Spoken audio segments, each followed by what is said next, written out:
When it comes to creating video for your business, have you ever wondered, how am I supposed to set up my area? Like, what should be in my background? What kind of lighting should I use? Do I need fancy audio? How do I do all the things related to making sure that I'm ready to show up on camera, nail it, and convert a bunch of those people to new customers or clients? Well, you're in the perfect place. Today, we're going to dive into all the details you need to know about in terms of getting ready to be on camera, look awesome on camera, and deliver really well for your audience. So let's do this.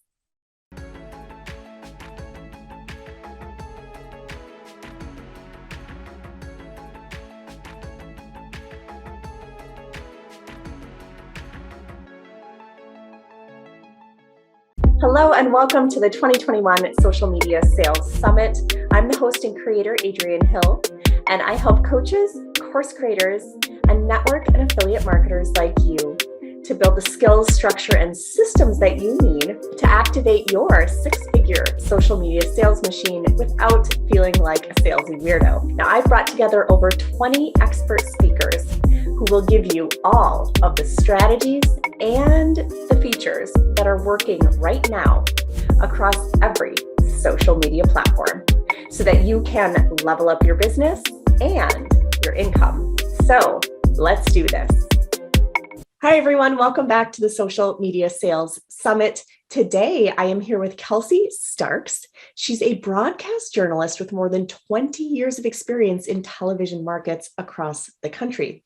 She's turned her on-camera experience into a media training business, providing courses and coaching for business leaders and entrepreneurs to improve their virtual presence. Kelsey earned a journalism degree and a master's degree, and she's worked as a reporter, producer, and anchor in New York, Chicago, DC, Charleston, South Carolina, you name it, you guys. She's been everywhere before finally landing in Louisville, where she currently resides. Now, as host of Louisville's most popular morning show for more than a decade, Kelsey was voted Best Kentucky TV Personality by Kentucky Living Magazine and was chosen as Most Admired Woman in Media by Today's Women's Magazine. Although she no longer sets her alarm for 2 a.m. every morning, thank goodness, her new primary role as mom to 3 children keeps her just as busy. So you guys, we are so blessed to have her with us here today. If being better on camera and showing up on camera is something that you really want to get better at, then you are in the perfect place. And she's going to help us dive into all things camera mastery. So welcome, Kelsey. I'm so excited to have you here. Thanks, Adrienne. I'm thrilled to be here. So for the audience members who maybe don't live in Kentucky and maybe haven't seen your show, could you tell us just a little bit about your background and your story as an entrepreneur and kind of how you found yourself in this new space of helping entrepreneurs rather than being on TV? Absolutely. My entire career was focused on broadcast journalism. And as you mentioned, I went from market to market to market, and that 2 a.m. alarm clock does get to be a little much. So after my third child was born, I decided to take a step back and not sign a new contract here. But I found myself here in Louisville, and my husband works out of town and remotely most of the time. So I ended up getting some calls from clients, people I'd worked with, public relations wise, companies, local, regional companies, asking if I could do some media training or pretend to be a reporter so they can get some experience talking to reporters. And so that kind of snowballed into some public relations and media training workshops I developed for these corporate clients. And then it was early 2020 when my husband actually asked me to help him with a presentation he was having to do remotely. And he said, "Can you watch this and see what you think?" And he's in supply chain. So I had no idea what he was talking about. So I couldn't help him with the content at all. But I said, gosh, if you light your face a little better, move your camera up, your sound is echoing, you got to fix these things. You look so unprofessional no matter what you're saying. And so he ended up taking that advice. His bosses noticed. They asked me to do some of this virtual presence training for their company. And then word of mouth. And more companies started hiring me to do this sort of training. And lo and behold, then came 2020 as we know it, and everyone is working virtually for a while. I had teachers who had to pivot and they said, I don't even know how to turn on my camera. Nobody's going to listen to your message or take it in when you don't look professional off the bat. And so I found a way to use some of the skills that were kind of innate to me because I'd been working with, lighting and cameras and being comfortable on camera so long.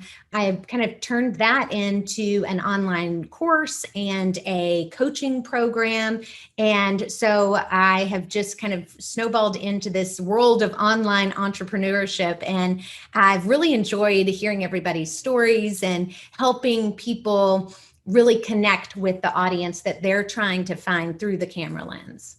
I love that story. It's so inspiring. And for the audience watching, I hope you're starting to see a theme here, right? With each of these speakers, Kelsey included, right? They didn't necessarily plan to go out and start the business they started or become the expert they became. It's just something that within their zone of genius, right? So obviously with Kelsey being on camera so much, there's certain things that are just obvious and easy and intuitive to her. They aren't really intuitive to other people, but she found a gap and now she's filling that gap, right? She saw an opportunity and she decided to go out and grab it. So I love that about your story. And it couldn't be more perfectly timed. I think you're totally right.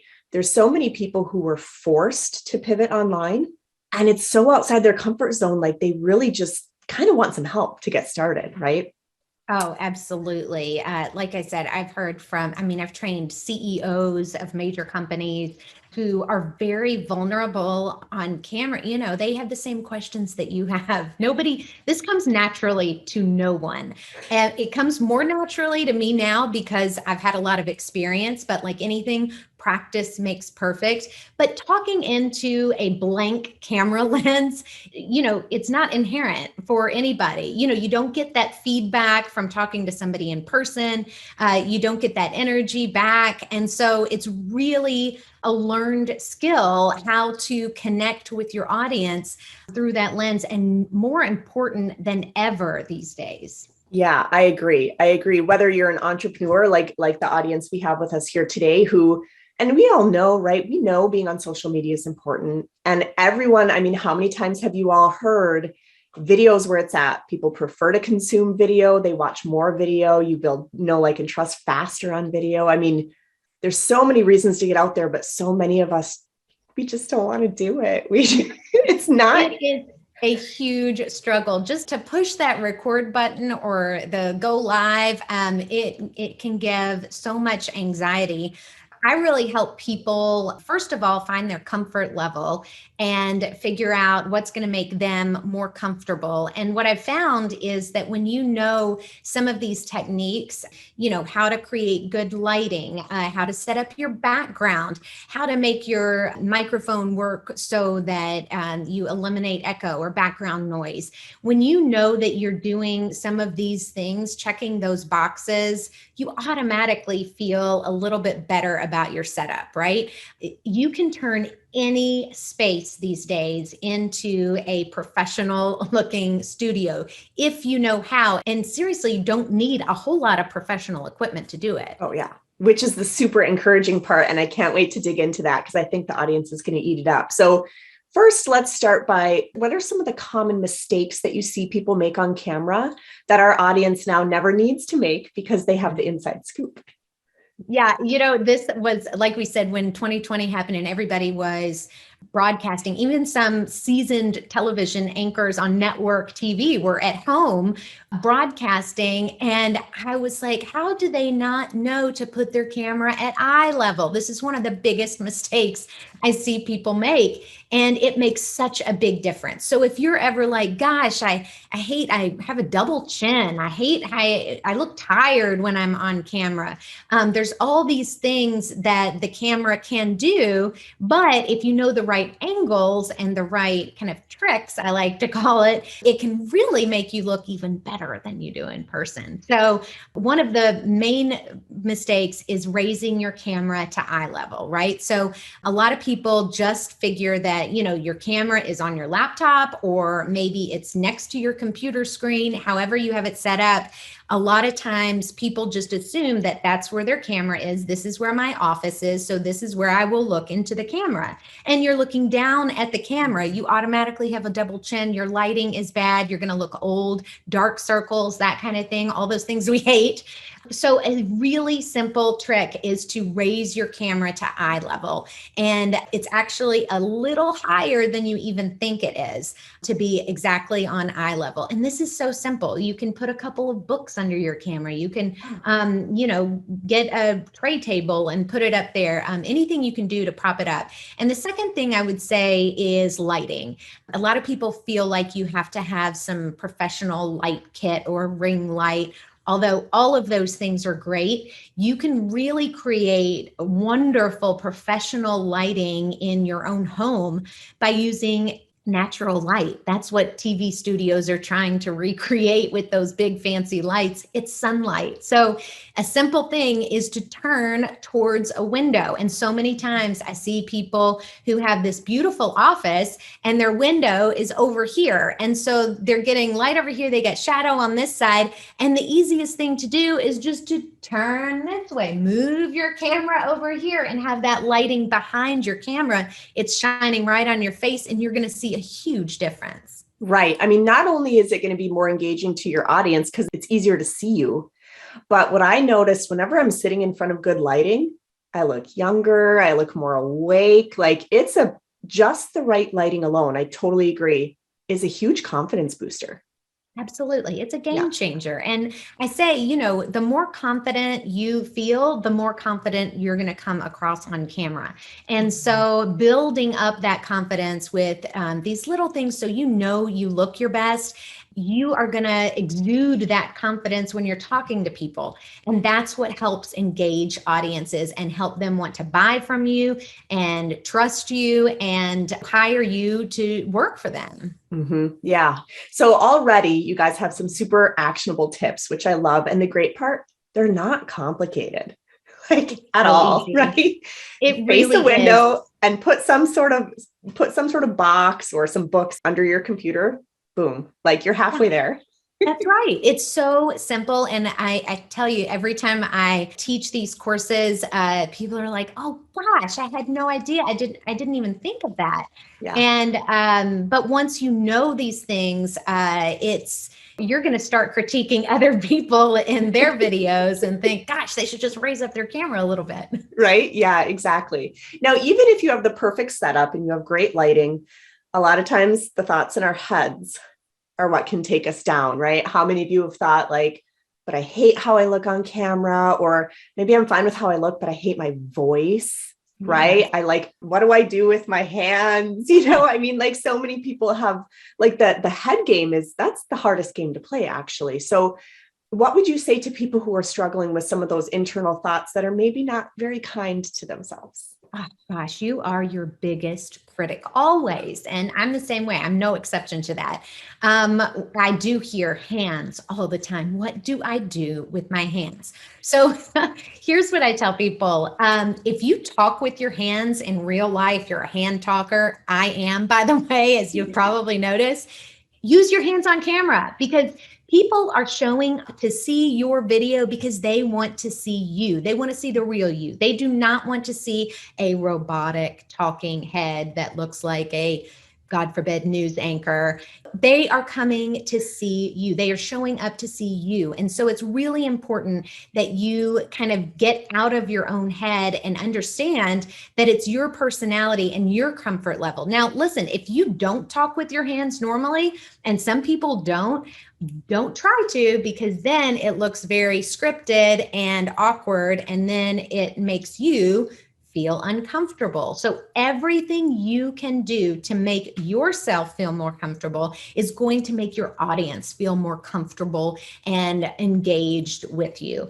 And so voice is a major thing too, because when we get nervous, human nature, it's a physiological thing, your voice automatically can get a little bit higher. I had to do voice lessons early on in my career because this was a major problem for me. So when you can learn how to breathe deeply, relax your shoulders. Your voice going up an octave when you're nervous is because of tightening right here, like in your vocal cords and your shoulders. So you can do some easy exercises like rolling your neck, rolling your shoulders, those kinds of things to relax those muscles before you go on camera.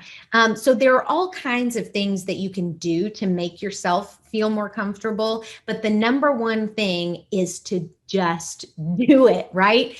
Practice makes perfect. And even if you are just filming a video, everybody has a great camera on their phone right now.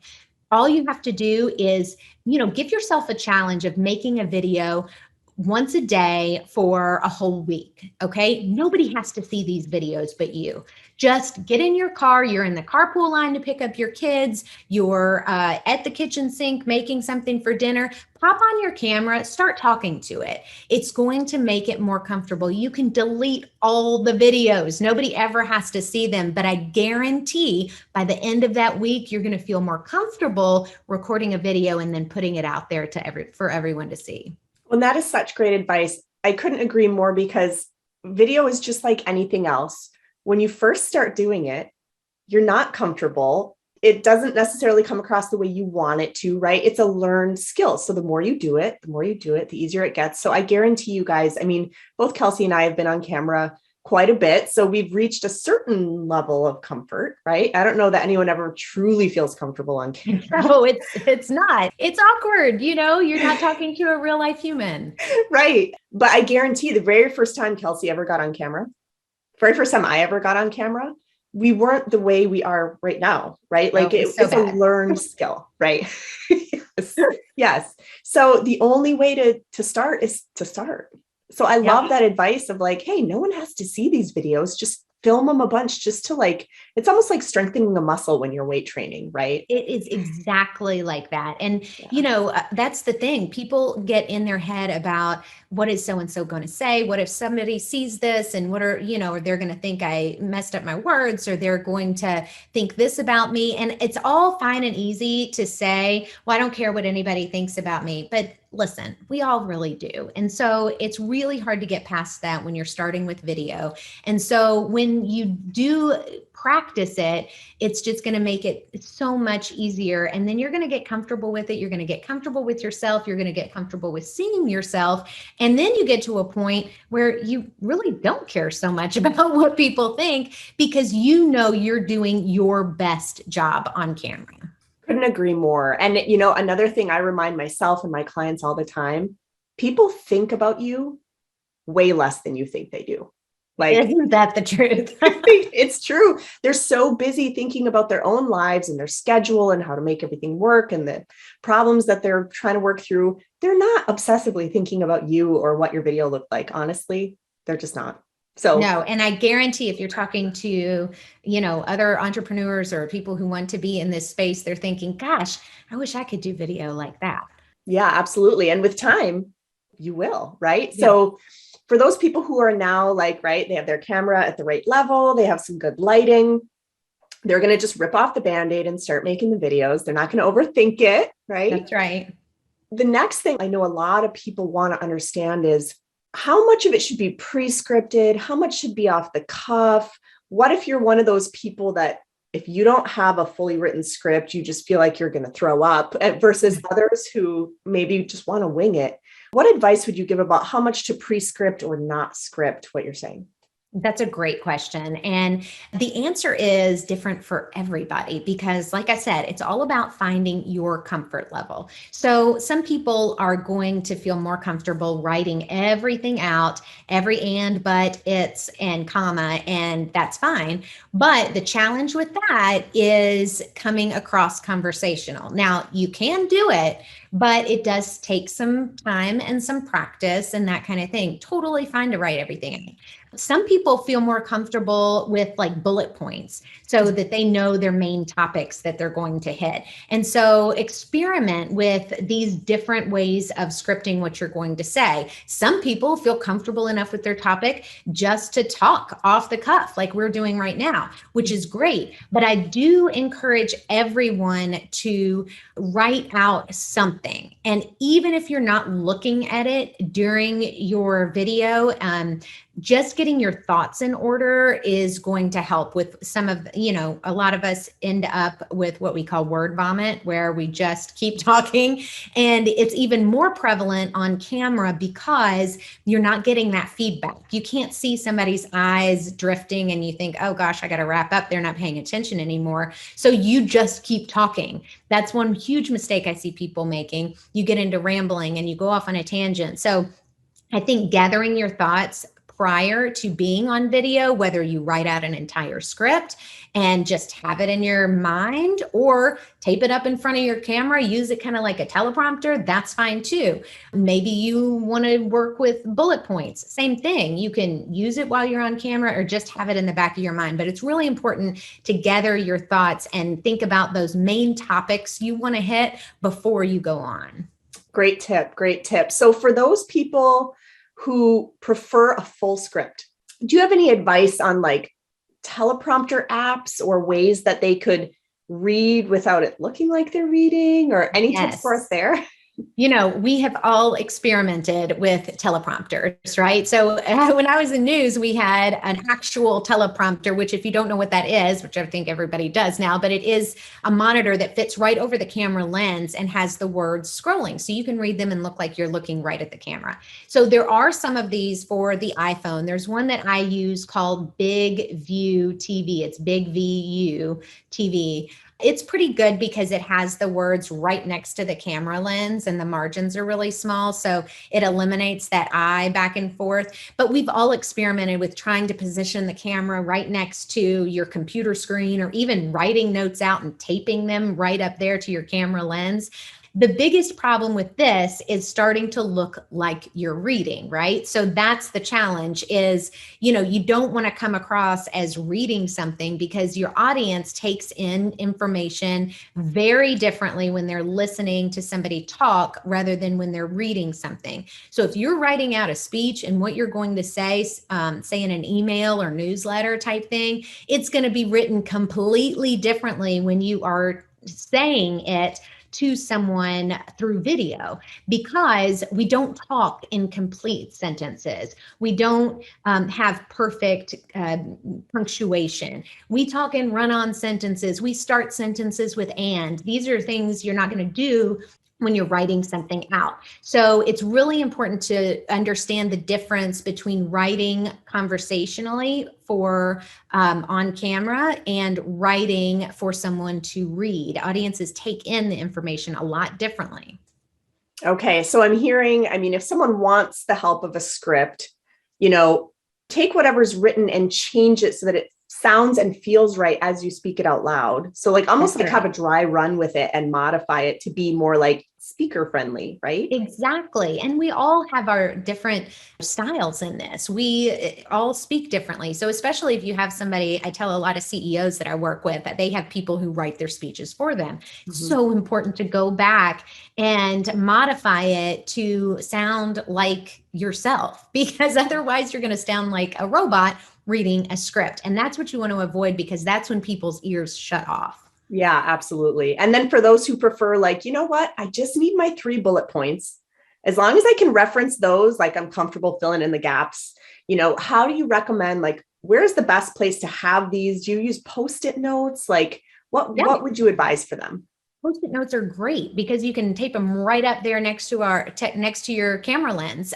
A piece of paper with some tape on it is fine too. You can put those bullet points on your computer screen. Look, there's no problem with referencing a script. This is something I teach in a teleprompter course that I do.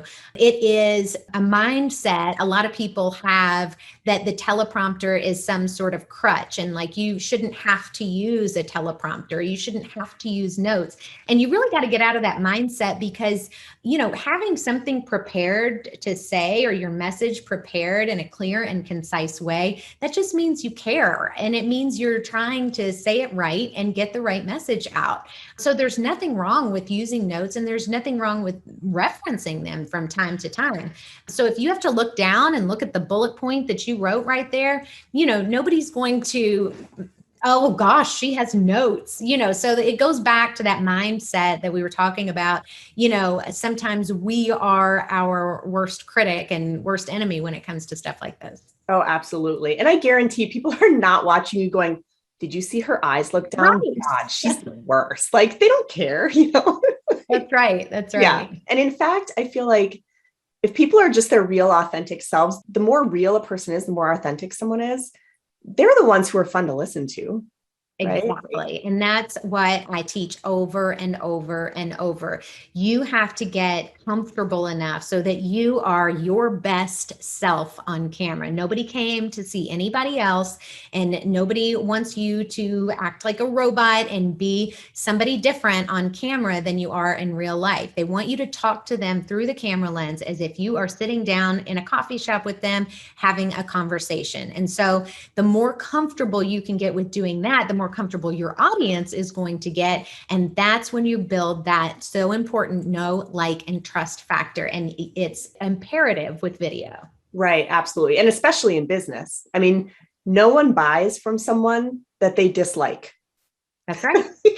That's kind of a no-brainer, right? So, and video is the quickest way to do that. I mean, how many of you watching over the course of a series of interviews now feel like you kind of know me, or you've kind of gotten to know Kelsey throughout the course of this conversation here, right? Like written word can never do that as effectively as video.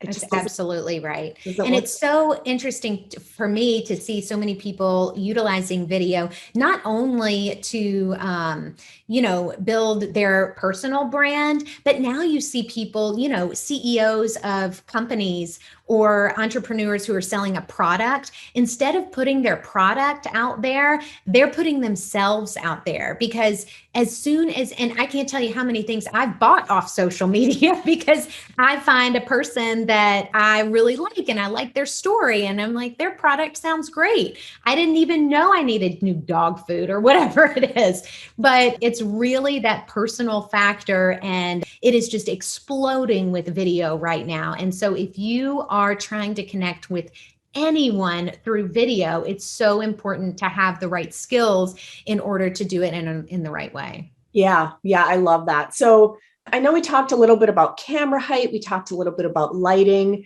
We didn't talk about audio. Like, is just like your built-in microphone enough? Do people need any fancy equipment? Like what would you share in that space? Yeah, this depends as well. A lot of, newer computers have really great built-in microphones. So it's not necessary in all cases that you get sort of an external microphone. In other cases, it may help. Here are a couple things that can help just transform your space with just kind of what you have laying around. If you just have the microphone on your camera, even if you have a regular external microphone, and you still are hearing an echo. Now, this is another thing. When you're recording those videos, you're not going to hear the echo when you're saying your words. You're going to have to take a video and listen to it yourself to see how you come across to other people. So that's how you can, first of all, figure out if you've got any problems or if your sound is coming through loud and clear. So a few things to keep in mind is when you're in a place with no carpet, maybe hardwood floors and little furniture, that's what creates the echo. So if you know a little bit about sound waves, you know that they reverberate off of things. And so you want to find things that absorb the sound, and that eliminates that echo. So, try to be in a carpeted space, put a rug down if you're not. Find props like books are great because not only make a nice looking background, they help absorb that sound. More furniture, the better. And an easy way that you can even help without any of that is to take a couple pillows, take them off your bed, off your couch, it doesn't matter, and place them right behind your computer or your microphone, wherever your sound is going. And it's going to help create a sound chamber, and that eliminates that echo. So if you've ever been in a radio studio or TV studio and they have those foam padded walls, that's exactly what you're doing with pillows. Everybody's got some pillows laying around. So if you prop those right behind your camera, it's going to direct your sound right into your microphone and eliminate that reverberation. Oh, wow. That's fascinating. I never knew that. And I mean, it totally makes sense now that you explain it. But what I love about it even more, all of these tips that you have, these are things that are probably lying around our houses anyway, pillows and books and, Exactly. a window somewhere in the room that you're filming. I mean, these are great tips, so helpful. So Well, now, that's exactly what one of my courses is about, is creating professional looking space without any professional equipment, because you don't necessarily need it. I love that. I love that. Because, yeah, I think there's this perception or this fear, if you will, that, I either have to have all these perfect, expensive things or I might as well give up. Right. I mean, we're, especially when you're getting started with something new like video, we'll find any reason in our head to give up, right? So I just don't have time. My space looks bad. I don't have a place to record. I don't have professional lights. All of these things that you think might be holding you back really shouldn't be. Yeah, absolutely. I love that. So we've talked a little bit about the setup now and about the mindset. And, if we go back to that part we were talking about with, just helping to engage the person who's actually watching. I know they say, I think I've heard the latest stat is that people's attention spans are like 8 seconds long. Which is shorter and shorter, isn't it? It's terrifying to me. Yeah. So if you're wanting to come across as like realistic and conversational and not overly scripted, but you also know if you don't get to the point in 8 seconds, you're going to lose them. What do you recommend as far as starting the video in the first, 8 to 20, seconds? How do you recommend someone starts their video off, and what are the things that they should not ever do? Yeah, great question. You're absolutely right. People's attention spans are so short, and which is, again, why it's so important to not only be conversational when you're talking, but to be clear and concise. Get to the point. People can ramble on and on, especially when it's a topic that you're really passionate about and you're an expert on. You got a lot to say. So a few things that I've found work best are obviously finding your hook. And that's something that we use in television news. Think about the headline. If you're writing a newspaper story, what's the headline going to be? It's got to be something that's going to catch somebody's attention, tell them enough information to want to read the article, right? Mm-hmm. So when you start out, I always tell people, people love lists. It's an easy fallback thing. Hey, I'm going to tell you 3 things to make your camera space look really professional. Boom, boom, boom. And then get into it, because people are, give them a little bit before you get into the meat and potatoes of it. Don't leave them wondering what it is you're going to talk about. Another thing is obviously identifying a pain point, right? That you can connect with your audience about. If your business or course or whatever it is that you're promoting, product, is a solution to a problem, that's how you're going to hook somebody in, right? Hey, have you ever worried about, whatever it is, how to hold your keys in your purse? I've got a solution for you. So all these things, you just want to grab their attention first. Tell them up front what you're going to talk about that day and make it as interesting as possible up front. And then hopefully that they'll want to stick around to hear more.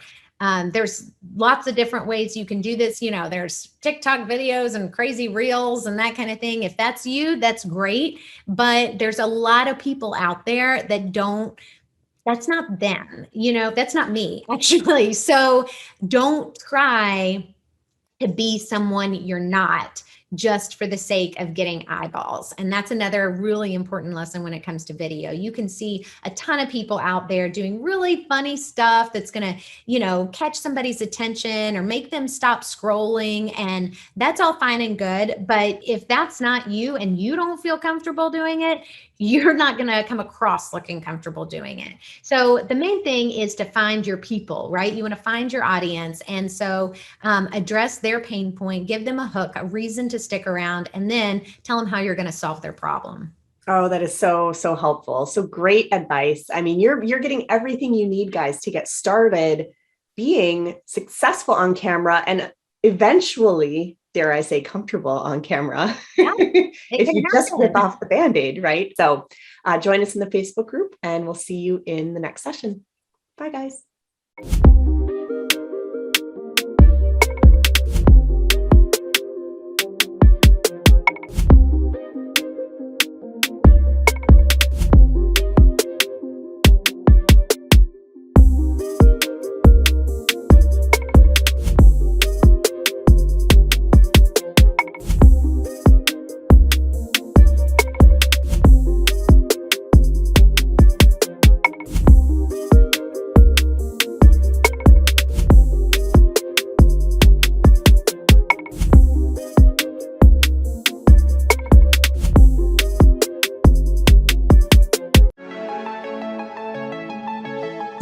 listening to the Impactful Entrepreneurs Show with Adrienne Hill, where we support coaches, course creators, and network and affiliate marketers to translate their big picture vision into actionable plans to build out their business efficiently.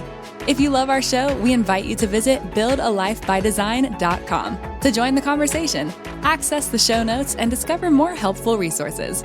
Don't forget to subscribe, rate, review, and share. Thank you for listening.